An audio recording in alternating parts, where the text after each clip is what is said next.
皆さんこんにちは。好奇心 TV です。今回の動画も震災に関連する動画を作成しました。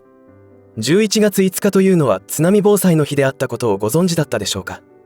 語呂合わせにはなっていないわけですが、調べてみると安政元年11月4日午前9時頃に安政東海地震と安政南海地震が起きたところから津波防災について考える日となっているそうです。被災した地域はまさに紀伊半島南東沖から駿河湾にかけたエリアを震源とする安政東海地震と、その31時間後の11月5日午後4時頃には紀伊水道から四国沖を震源とする安政南海地震が発生しました。当時の記録からも死者数千人、倒壊家屋3万棟以上ということでとんでもない被害があったと思いますが、今私たちが生きている時代に再び東海地震、南海地震、首都直下型地震が起きた場合、被害の程度はそれどころではないと騒がれています。どうやら大地震が来ることは避けられそうにもなく、だとしたら不安があるのではなくて何が起きるのか真正面から向き合って準備万端整えるしかありません。動画の後半には我が家の災害対策をご紹介しますので、ぜひ最後までご視聴ください。そしてこの動画を参考にしていただき、身を守るための対策と行動にお役立てください。このチャンネルでは自分や家族の身を守るためにできることや、日本人がこれ以上騙されることがないようにするための情報を発信しています。チャンネル登録がお済みでない方はぜひチャンネル登録をお願いします。また YouTube では配信できませんが、皆さんの身を守るために重要な情報はメディアブルで配信しておりますので、そちらもご覧いただければと思います。さて、冒頭でお話しした安政元年に起きた大地震は西暦で言えば1854年ということで、江戸時代末期ということになります。当時は第13代徳川家定が将軍職に就いていましたが、この大地震が起きる半年ほど前にはアメリカの黒船が来航しているというような時代背景でした。記録によると津波の高さは20メートルを超えたということで、ビルで言えば6階から7階ほどの高さの津波が押し寄せてきたわけですから、何もかもが流されてしまったことと思います。今回注目したいのは、都市部に増え続けている高層マンションに住んでいる方がよく理解しておかなければ命取りになるという驚きの実態について触れていこうと思っています。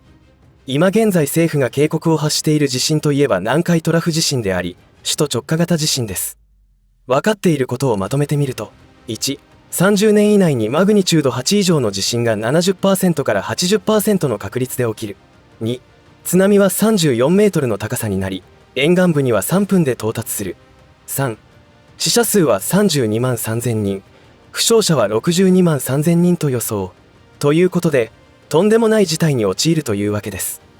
ちなみに広島、長崎に落とされた原爆による死者数は約25万人ということで、それ以上の被害ということになります。しかもこの大地震というのは過去に数回にわたって起きたという実績があり、私たちが生きている時代に起きない理由はないということで、結構真剣に考えなければならないと思うわけです。今回取り上げる高層マンションに住んでいる方が置かれる現実に注目していきますと、高層マンションといえば東京ということで、東京という大都市が抱える背景についてその概要を挙げておきます。1、2024年11月現在、東京都の総人口は約1418万3261人と推計されています。また、東京都内には約69万4063人の外国人が居住しています。2、東京都内の分譲マンションの総戸数は2020年末時点で約191万戸あり、これは総世帯数の約4分の1に相当します。3、マンションなどの集合住宅に住む人々が約900万人います。4、2024年の東京都内の避難所数は約3200カ所で、収容人数は約318万人です。このうち約1600カ所が福祉避難所になっています。避難所の数は地域によっても違いますし、収容人数もご覧の通り自治体によって違いがあります。そして221カ所のフリースペースも確保されていますので、自分の生活圏にどんな施設があるのかあらかじめ確認しておくことは必須だと思います。どうでしょうか。これが大都市東京が置かれている現実です。そして気がついたかもしれませんが、避難所の収容スペースはたったの318万人分しかありません。東京都の総人口から考えると、マンションなどの集合住宅に住む方がそっくり避難所に行けない計算になります。そういう言い方をすると誤解を招いてしまいますが、マンションなどに住む方が避難所に来るということは想定されていないのは事実です。それはどういうことかと言いますと、1981年以降の新耐震基準を満たすマンションでしたら、震度6強から7程度の大規模地震でも倒壊しないよう設計されていることから、避難所に来るよりも自宅避難の方が安全だと判断されているためです。確かに避難所というのは実際震災などで不特定多数の人たちが集まることによって多くの問題が発生することは経験上分かっておりますから、自宅で避難生活を送ることができるのならその方がストレスなく過ごせるのではないかと思います。ただ問題は、今国が警告している首都直下型地震や南海トラフ地震というのは震度8とか9ですから、新耐震基準で想定された震度よりも大きいので、実際にそのような大地震が起きた時に高層マンションが問題なく存在できているかどうかは全く未知数です。もし多くの高層マンションに建物被害が出た場合は、かなりのカオス状態になる可能性が高いと思います。今回はその話は置いておいて、900万人も住んでいる高層マンション、集合住宅で避難生活するという現実についてリアルに起きることに注目していきます。さらに34メートルもの津波が押し寄せてくるというケースも除外して考えます。あくまでも自宅マンションでの避難生活のリアルについてです。前回の動画でも触れましたが、特に高層階のマンションでの生活にはエレベーターは絶対欠かせないものとなっています。しかし震災時には確実に停電が起きますので、その時にどうなるかという話なのですが、とりあえず非常用電源というものがあってしばらくはエレベーターは稼働することができます。ただあくまでも一時的にということです。建築法では高さ31メートル以上の建物には非常用電源の設置が義務付けられています。31メートルというとざっくり10階建てくらいだと思いますが、それ以下では設置義務はないため、自分が住む建物には非常用電源の設置があるかないかの確認はしておいた方がいいと思います。たとえ非常用電源や非常用発電機があったとしても安心などできません。その稼働時間の目安はたったの72時間程度だからです。しかも実際のケースでは電気設備の使用頻度とか発電機の燃料備蓄量などの関係もあって、確実に72時間使えるとは限らないのだそうです。非常用発電機をフル稼働させるような使い方をしていれば、発電機の燃料は2時間とか3時間で燃料切れになってしまうとのことで、なんとも恐ろしい話になります。というのは水を汲み上げるポンプなども停止してしまうからです。ここからが快適な暮らし、文化的な暮らしとされてきたタワマンなどの集合住宅にお住まいの方には恐ろしい現実が待っています。国が大地震発生の準備として食料や水の備蓄を3日分、できれば1週間分を推奨していますが、震度8以上の大地震が起きた場合、道路や水道、電気などのインフラはまず壊滅的な被害を受けることは容易に想像できます。そうした時に1週間程度の備蓄で足りるのでしょうか。水に関して言いますと、大人が1日に必要な飲料水は3リットル必要だと言われています。これは調理に含まれる水分も入っての話なのですが、結構消費します。家族が4人なら1日12リットルの水が必要です。そしてトイレや食器を洗ったりするのに必要な生活水は1人10リットルから20リットルと言われています。ちなみに一般的な家庭の浴槽は200リットルほどと言われていますので、残りを利用するなら家族4人でしたら5日分はあると考えればいいと思います。しかし震災時すぐに多くの世帯で水不足は発生すると思います。そのような場合は自治体が避難時に想定した計画に沿って給水車などの出動がされるわけですが、これもよくよく考えるとかなりの難題を抱えることになります。先ほど言ったように震災が発生すれば、その瞬間と言ってもいいほどエレベーターを動かす非常用発電機の燃料は切れていますから、地上階と自宅までの昇降には非常用階段を使用することになります。そもそも国や自治体によって食料や水の支給ができるのかどうかという不安もありますが、仮に滞りなく配給を受けれたとしても、例えば重たい水などを10階まで階段を使って運ぶということをイメージできるでしょうか。東京都の災害対策などの資料を調べてみると、1人1日3リットルを限度に支給されるということで、家族4人なら12リットルの水を毎日10階まで運ばなくてはいけません。生活水についてはまずは飲料水を優先させるので、震災後すぐに支給されるとは限らないそうです。それらの業務をしてくれている方も同じ被災者ですし、道路の損害状況やそもそも水を供給する給水場の設備がダメージを受けていたら水を届けることもできませんので、実際起きてみないと全くの未知数ということになります。ましてや津波による浸水被害があったらなおさらのことです。重要なことですが、その給水車が来る場所やどのような頻度で来てくれるかなどもあらかじめ決められていますので、お住まいの地域の防災資料を確認しておく必要があります。ところで水はご覧のような給水車によって運ばれるのですが、東京都に何台くらいあるのでしょうか。調べてみますと11台保有していることが分かりました。全国では1286台存在しているのだそうです。東京都民1400万人に対して11台というと少ないような気がしますが、どのような計算になっているかというと、給水車というのは約2000リットルの水を一度に運ぶことができるそうで、約600人分の水を運ぶことができます。ということは、給水車1台で約130万人の水を賄うよう稼働する必要があるわけですが、このような現実を知ると期待通りに配給されるかは全く未知数という判断が必要になるのではないかと思います。ただご覧のような給水タンクなどの設置も準備されているということも付け加えておきますが、震災時の状況次第では全く機能しないということも十分想定しておく必要があると思います。それでも水が手に入ったとしても、高層階まで水を運ぶというのは尋常ではない大変なこととなります。高齢者でしたら体力的に不可能となるのではないでしょうか。ポリタンク20リットルを片手に持って何回まで運べるかはやってみないと分かりませんが、20回だなんて聞いたらそれだけで腰が引けてしまいます。高層マンションにお住まいの方で食料備蓄を軽視している方はかなりの地獄を見るでしょうし、高齢者の方はかなり過酷な生活を余儀なくされると思います。食料の支給に至ってはなおさらのこと、1日3食などは絶対期待してはいけませんし、毎日手に入るとも限りません。というか無理なのではないかと思います。